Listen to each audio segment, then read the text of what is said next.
सभी लोगों को सादर प्रणाम और मेरे YouTube चैनल ज्ञान की कलम में आप सभी का स्वागत है। आशा करता हूं कि आप सभी लोग स्वस्थ होंगे। आज के एपिसोड में हम स्वतंत्रता के बारे में महान गुरु ओशो के विचारों के बारे में जानेंगे। एक बार जब वो उपदेश दे रहे थे तो किसी एक ने उनसे ये गूढ़ सवाल पूछा कि स्वतंत्रता क्या है। इस पर ओशो ने कहा कि ईश्वर को पाना स्वतंत्रता है। महान संतों ने जब भी खोज की तो भगवान को मोक्ष ही कहा। बुद्धिमान व्यक्तियों ने कभी ईश्वर नाम का प्रयोग नहीं किया क्योंकि उनके लिए मोक्ष ही सब कुछ था। ओशो कहते हैं कि यह दुनिया पूरी आजादी से जी रही है और अगर इंसान कुछ गलत करता है तो उसे आजादी का गलत इस्तेमाल माना जाएगा। स्वतंत्रता मनुष्य की नियति है, इसलिए पाप की आखिरी सीढ़ी भी उतर सकता है और पुण्य के आखिरी शिखर तक भी पहुंच सकता है। मनुष्य नरक भी जा सकता है और स्वर्ग भी जा सकता है। वह चाहे तो प्रकाश के पूर्ण उज्ज्वल लोक में प्रवेश कर सकता है और अंधेरे की आखिरी गर्द में भी गिर सकता है। ओशो जोर देते हैं कि ये दोनों बातें मनुष्य के लिए संभव हैं क्योंकि हमारी आत्मा का स्वभाव स्वतंत्रता है। शास्त्रों में भी साफ लिखा है कि आप स्वतंत्र होना चाहते हैं क्योंकि आप स्वतंत्र हैं। स्वतंत्रता का मतलब ये है कि अगर मनुष्य कुछ पसंद करे तो उसे चुन सके, नहीं तो परतंत्रता है। ओशो कहते हैं स्वतंत्रता का मतलब होता है पूर्ण स्वतंत्रता, अपने हिसाब से कुछ भी करने की स्वतंत्रता। इसीलिए परमात्मा स्वयं नियमता नहीं है, वह तो सृष्टि का निर्माता है। इसीलिए मनुष्य को इस जीवन में कठिनाई होती है क्योंकि उसकी मन नियमता के साथ ही बंधा है। उसके मन को स्वतंत्रता भाती ही नहीं। ओशो कहते हैं कि हर कोई गुलामी की तलाश में रहता है। मशीनें बनकर रहना चाहता है क्योंकि उन्हें पता ही नहीं है कि स्वतंत्रता का सही उपयोग कैसे किया जाए। फिर भी अगर मनुष्य को स्वतंत्रता मिल भी जाए तो वो उसका गलत उपयोग ही करता है, अपना आत्मघात ही करता है, अपने आप को नरक की यात्रा की ओर ले जाता है। ओशो कहते हैं कि हमारे हाथों में जंजीरें होते हुए भी अगर हम स्वर्ग पहुंच जाते तो वो स्वतंत्रता से बेहतर होता। मनुष्य स्वतंत्रता में हमेशा नीचे ही चला जाता है, इसलिए वह हमेशा गुलामी ही खोजता रहता है, कभी स्वतंत्र होने की नहीं सोचता।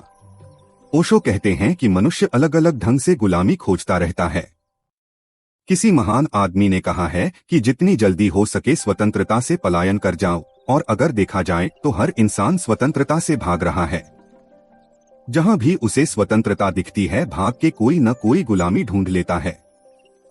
वह जब ये करता है तो उसे दिखाई नहीं देता क्योंकि वह गुलामी की आदतों में जकड़ा हुआ होता है। कभी ख्याल भी नहीं आता कि ये गुलामी न उसे जीने देती है और न मरने देती है। ओशो अपने उपदेशों में कहते हैं कि यदि मनुष्य को सत्य की खोज के लिए कहा जाए तो वह सत्य की नहीं बल्कि शास्त्रों में सत्य को खोजता है। आप यह नहीं समझते कि यह भी एक प्रकार की गुलामी है। मनुष्य इतना आलसी है कि यदि उसे सत्य की खोज के लिए 2 कदम चलने को कहा जाए तो वह 2 कदम भी चलना नहीं चाहेगा, बल्कि तुरंत किसी गुरु को पकड़कर उसके आश्रय हो जाएगा। उनसे कहेगा कि आप ही सब कुछ हो और आप ही बेड़ा पार लगाओ। गुरु के पैर पड़ के कहेगा कि मुझे मेरी स्वतंत्रता से बचाओ, मुझे अपना शिष्य बना लो। भविष्य में यदि वह नरक में भी जाए तो भी वह कह सकता है कि आप मेरे गुरु थे, आपकी वजह से मैं यहाँ हूँ, और इसके विपरीत अगर स्वर्ग मिल जाए तो छाती ठोक के कह सके कि मैंने ही आपको गुरु बनाया था, मैं ही तुम्हारे पास आया था सब कुछ छोड़कर। तो स्वतंत्रता से बचने के लिए गुरु को पकड़ेगा, शस्त्रों को पकड़ेगा, बड़े बड़े नेताओं को पकड़ेगा और ना जाने क्या क्या करेगा। ओशो आगे कहते हैं कि पूरा मुल्क गुलाम होना चाहता है।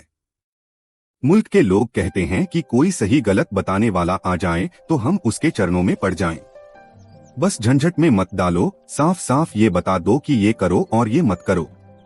इसलिए लोग पूछते रहते हैं कि सच क्या है, पर ये नहीं जानते कि जिनसे हम पूछ रहे हैं उन्होंने भी तो किसी और से पूछा होगा, और अगर सही तरह से देखा जाए तो उन्हें भी कुछ पता नहीं है कि सही क्या है और गलत क्या है। ओशो कहते हैं कि स्वतंत्रता लोगों को बोझ मालूम पड़ता है। होना तो चाहिए कि स्वतंत्रता पंख बन जाए और हम आकाश में उड़े, लेकिन स्वतंत्रता जंजीरों से भी भारी मालूम पड़ती है। ओशो एक फकीर नारनी के बारे में बताते हैं कि एक दिन वह अपने गुरु के पास रुका हुआ था। एक दिन बहुत रात हो गई और लौटने का समय हो गया। उसने अपने गुरु से कहा कि रास्ते में पूरा अंधेरा ही अंधेरा है, अब वापस कैसे जाऊंगा। गुरु ने इसका समाधान निकाला और एक जलता हुआ दिया अपने शिष्य के हाथ में रख दिया। जब नारनी ने नीचे उतरने की कोशिश की और जैसे ही पहली सीढ़ी पर कदम रखा तो उसके गुरु ने उसका दिया बुझा दिया। शिष्य ने कहा, ऐसा मजाक क्यों करते हो? एक तरफ तो आप दिया जला के देते हो और दूसरी तरफ थोड़ी देर के बाद उसे बुझा देते हो। पूरे रास्ते में बहुत अंधेरा है, मैं घर वापस कैसे जाऊंगा? तो गुरु ने कहा कि दूसरे के दिया से जो प्रकाश मिलता है उसे सिर्फ अपना ही अंधेरा मिटाया जा सकता है। अंधेरे में अपना रास्ता खुद खोजो। गुरु ने अपने शिष्य से कहा कि अंधेरे में रास्ता खोजने से तुम्हारे भीतर का दिया जलेगा। जितना खोजोगे उतना ही सीखोगे, उतना ही निखार आएगा। टकराओगे, गिरोगे, हाथ पैर टूटेंगे, लेकिन आत्मा निर्मित होगी।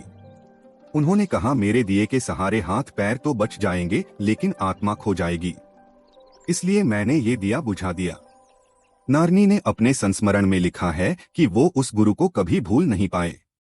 नारनी कहते हैं कि यद्यपि उन्होंने ही मेरे हाथ में दीपक दिया था और उसे बुझा भी दिया था, लेकिन उन्होंने ही मुझे अंधेरे में रास्ता खोजने का साहस दिया और मेरे भीतर का दिया जलाया। इसके लिए मैं उनका बहुत आभारी हूँ।